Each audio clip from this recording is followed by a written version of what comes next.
जय हिंद साथियों। आज हम लोग द्विघात समीकरण का विविधकर ज्ञात करना सीखेंगे। तो द्विघात समीकरण का विविधकर सूत्र क्या होता है? इसका सूत्र यहाँ पर लिखा हुआ है, d बराबर बी स्क्वायर माइनस 4ac। विविधकर का सूत्र क्या हो जाएगा? कैपिटल D बराबर बी स्क्वायर माइनस 4ac। ये विविधकर का सूत्र है।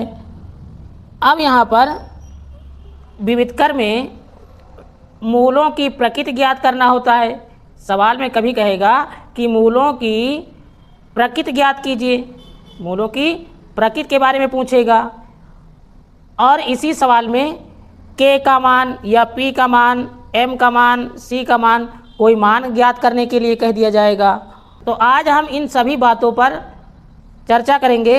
मूलों की प्रकृति निकालना तथा k, p या m, c का मान निकालना तथा विविधकर निकालना। तो आज हम इन सभी बातों के बारे में देखेंगे। तो आज की यह क्लास बहुत ही महत्वपूर्ण होने वाली है। तो आप लोग वीडियो ज़रूर पूरा देखिए और यदि पसंद आए तो चैनल को सब्सक्राइब भी कीजिए। चलिए वीडियो को स्टार्ट करते हैं। तो साथियों, अगर विविधकर निकालने के लिए केवल कहेगा तो हम सूत्र लगाएंगे d बराबर बी स्क्वायर माइनस 4ac। अब यहाँ पर द्विघात समीकरण होगा कोई, जैसे हम मान लेते हैं ax square plus bx plus c बराबर 0। यह हमारा मानक समीकरण है। तो यहाँ पर इसी प्रकार से कोई समीकरण दिया जाएगा, जैसे 5x square plus 3x plus 6 बराबर 0। अब यहाँ पर हम इस मानक समीकरण से समीकरण की तुलना कर लेंगे। तो यहाँ पर क्या लिखा है? a, x स्क्वायर का गुणांक यहाँ पर क्या है? a, और यहाँ पर क्या है? 5। तो यहाँ पर लिखेंगे a बराबर 5। उसके बाद में b का मान कितना यहाँ पर दिया गया है? b बराबर हो जाएगा 3 और c बराबर कितना हो जाएगा? 6 हो जाएगा। अब इन्हीं सभी मानों को हम सूत्र में रख देंगे, यहाँ पर b पर, a पर और c पर। तो विविधकर का मान निकल आएगा। लेकिन सवाल में कहेगा कि मूलों की प्रकृति ज्ञात कीजिए। तो मूलों की प्रकृति के लिए क्या करना पड़ेगा? तो अब उसके बारे में देख लेते हैं। तो साथियों, यहाँ पर एक चार्ट दिया गया है। इस चार्ट में देखते हैं, यदि हम d बराबर बी स्क्वायर माइनस 4ac से किसी द्विघात समीकरण को हल करते हैं, तो हल करने पर यदि यहाँ पर क्या बताया गया? पहले नंबर में d का मान जो कैपिटल D है, अगर हम हल करेंगे इस समीकरण पर रखकर तो कोई मान आएगा, कोई ना कोई तो वैल्यू आएगी ही। तो यदि कह रहा है d का मान जो कैपिटल D आएगा विविधकर का मान यदि धनात्मक हो या फिर 0 से बड़ा हो। वही बात है, यदि d का मान धनात्मक आए मतलब पॉजिटिव आए आंसर, और पूर्ण वर्ग बन रहा हो, आंसर अंडर रूट में ना हो, अंडर रूट से बाहर हो, पूर्ण वर्ग बन रहा हो, तो उसकी मूलों की प्रकृति कैसी हो जाएगी? वास्तविक, परमेय, असमान। वास्तविक, परमेय, असमान हो जाएगी। दूसरा नंबर देखते हैं, यदि इसी सूत्र से हम सवाल को लगाते हैं, यदि d का मान विविधकर धनात्मक आता है और 0 से बड़ा आता है, चाहे तो धनात्मक या फिर d का मान 0 से बड़ा, बात एक ही है।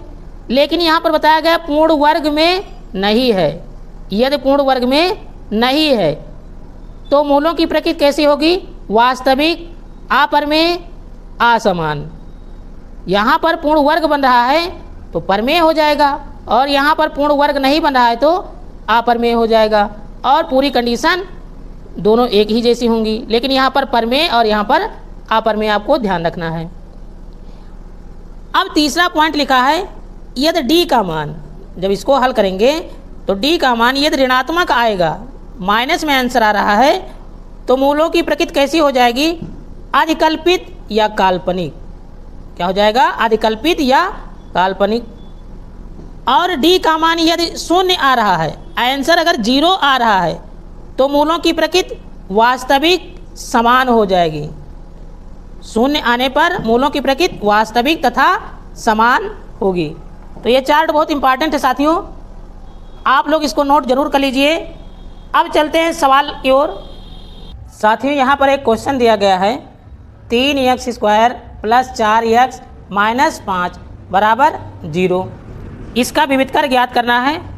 तो विविधकर ज्ञात करने के लिए सबसे पहले हम इसे मानक समीकरण से तुलना कर लेंगे। तो ax² + bx + c बराबर 0 से तुलना करने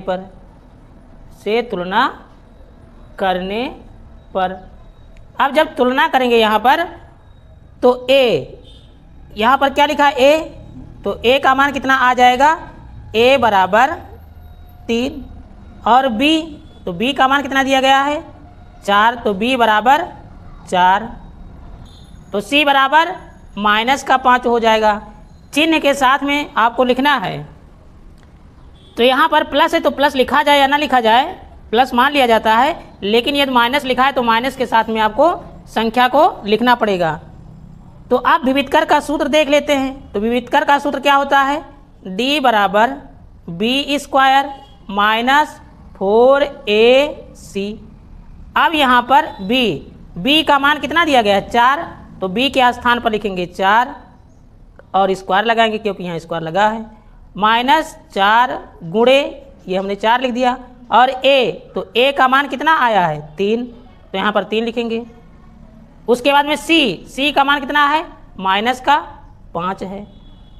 अब 4 का स्क्वायर कितना हो जाएगा 16, 4 को 2 बार लिखेंगे तो 4 गुणे 4 तो बराबर 16 हो जाएगा।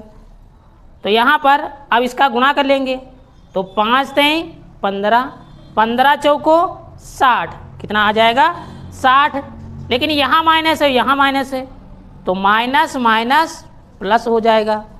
तो इसे जोड़ देंगे कितना आ जाएगा 76, कितना आ जाएगा 76, यही हमारा आंसर आ जाएगा। दूसरा सवाल देखते हैं साथियों। यहाँ पर लिखा हुआ है समीकरण 2x² + 5x + 4 बराबर 0 के मूलों की प्रकृति ज्ञात कीजिए। अब यहाँ पर विविधकर के सूत्र से हल करके मूलों की प्रकृति बताना है कि वास्तविक है काल्पनिक है, तो आपको इसमें बताना है। तो सबसे पहले हम यहाँ पर क्या लिखेंगे, ax² + bx + c बराबर 0 से तुलना करने पर। अब हम इसकी तुलना कर लेंगे, ये मानक समीकरण हमारा, यहाँ पर लिखेंगे हल। अब इसका हम हल कर रहे हैं। तो यहाँ पर a, तो a का मान कितना दिया गया है 2, तो लिखेंगे a बराबर 2, और b बराबर कितना दिया गया है 5, तो b बराबर 5 हो जाएगा। यहाँ पर c है तो c बराबर 4। हमको a b c का मान पता हो गया। अब विविधकर का सूत्र लगा देंगे।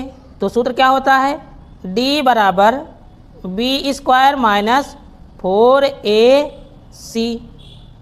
तो यहाँ पर b का मान कितना दिया गया है 5, तो 5 का स्क्वायर -4 गुणे a का मान 2 हो जाएगा, गुणे c का मान 4 हो जाएगा। अब 5 का स्क्वायर तो 5 25 हो जाएगा। अब इसका गुणा कर लेंगे तो 4 दून 8, 8 चौक 32, कितना आ जाएगा, तो कितना बचेगा -7। तो अब यहाँ पर हम चार्ट में देखते हैं माइनस आ रहा है, d का मान कितना आ रहा है माइनस का आ रहा है। तो जब d का मान माइनस में आता है तो यहाँ जब ऋणात्मक आए तो मूलों की प्रकृति कैसी हो जाएगी, यहाँ पर ऋणात्मक के सामने आधिकल्पित या काल्पनिक। तो यहाँ पर क्या लिख सकते हैं, आधिकल्पित या फिर काल्पनिक। तो यहाँ पर हम लिखेंगे मूलों की प्रकृति काल्पनिक होगी, काल्पनिक होगी। तो साथियों, ये सवाल आपको समझ में आया होगा। अब इस सवाल को हल करके मूलों की प्रकृति को बताना है साथियों। तो चलिए सवाल को लगाते हैं। सबसे पहले हम क्या लिखेंगे, ax² plus bx plus c बराबर 0 से तुलना करने पर। तो a बराबर कितना आ जाएगा 4, b बराबर माइनस का 12 और c बराबर 9। अब विविधकर का सूत्र लिखेंगे, d बराबर b² माइनस 4ac तो बराबर b का मान माइनस का 12 का होल स्क्वायर माइनस 4 गुणे a का मान 4 हो जाएगा और c का मान 9। तो 12 का स्क्वायर 144, उसके बाद में इसका गुणा कर लेंगे तो 4 चौक 16, 16 नौया 144। अब 144 से 144 घट जाएगा तो कितना बचेगा 0 बचेगा। तो d का मान कितना आ गया है 0। तो यहाँ पर क्या लिखा है 0, अर्थात d बराबर 0 जब आएगा तो मूलों की प्रकृति कैसी हो जाएगी, वास्तविक समान। तो यहाँ पर क्या लिखेंगे, मूलों की प्रकृति कैसी होगी, वास्तविक और समान होगी। तो ये साथियों मूलों की प्रकृति ज्ञात करने के लिए सवाल थे, तो आप लोग इसका प्रैक्टिस ज़रूर कीजिए। अब चलते हैं मान निकालने वाले सवाल देखते हैं। अब यहाँ पर एक सवाल दिया गया साथियों, द्विघात समीकरण 3x² minus 12x plus m बराबर 0 के मूल बराबर हैं, तो m का मान ज्ञात कीजिए। यहाँ पर m का मान ज्ञात करना है। तो सबसे पहले क्या लिखेंगे, हल। अब हम इसे हल करेंगे तो समीकरण कितना दिया गया है 3x² minus 12x plus m बराबर 0, इतना हमको दिया गया है। अब ax² plus bx plus c बराबर 0 से तुलना करने पर, ये मानक समीकरण है, इससे तुलना कर लेंगे। तो यहाँ पर a का मान कितना है, a बराबर 3 और b बराबर माइनस 12, c बराबर m। यहाँ पर a बराबर 3 दिया गया है, b बराबर माइनस का 12 और c बराबर m, तो यहाँ पर m लिख देंगे। अब सूत्र क्या होता है, d बराबर b² माइनस 4ac। तो यहाँ पर b का मान कितना दिया गया है माइनस का 12, तो 12 का स्क्वायर माइनस 4 गुणे a का मान 3 गुणे c का मान है m। तो 12 का स्क्वायर 144 हो जाएगा और इसका गुणा करेंगे तो 4 3 12 और m, तो कितना आ जाएगा 12m आ जाएगा। माइनस का 12m है, यदि बराबर के इस पार लेकर आएंगे तो किस में हो जाएगा, प्लस में हो जाएगा। तो हम इसे लिख सकते हैं 12m बराबर 144। अब m को हम रोक लेंगे तो 12 गुणे में है, ये बटे में आ जाएगा। तो यहाँ पर हम लिख सकते हैं m बराबर 144 बटे 12। तो 12 एकम 12, 12 बरही m 144, तो m बराबर कितना आ गया 12। तो हमारा मान कितना है 12, m का मान कितना आ गया 12, यही हमारा आंसर हो जाएगा। अब यहाँ पर सवाल दिया गया है, द्विघात समीकरण 3x² minus 6x plus k बराबर 0 के मूल समान हैं, तो k का मान ज्ञात कीजिए। अब यहाँ पर k का मान ज्ञात करना है, तो सबसे पहले 3x² minus 6x plus k बराबर 0। अब यहाँ पर A X square plus B X plus C बराबर 0 से तुलना करने पर तो यहाँ पर हमको कितना दिया गया है, a बराबर 3, क्या लिखेंगे, a बराबर 3, b बराबर -6 और c बराबर यहाँ पर k, इतना हमको दिया गया है।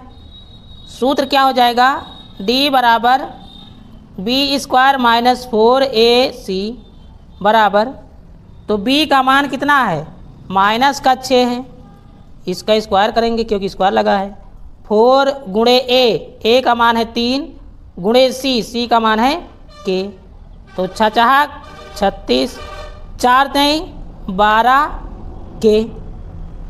अब यहाँ पर 12 के माइनस में है तो बराबर के इस पार लेकर चले आएंगे तो किस में हो जाएगा, प्लस में हो जाएगा। तो इसे हम लिख सकते हैं 12 के बराबर 36, तो k बराबर 36 बटे 12, 12 कम 12, 12 3 36, तो k का मान कितना आ जाएगा, 3 आ जाएगा। यही हमारा आंसर है। तो साथियों, आप लोगों को ये वीडियो पसंद आया होगा। यदि आपको मेरा वीडियो पसंद आया है तो चैनल को सब्सक्राइब जरूर कीजिए तथा वीडियो को लाइक भी कीजिए।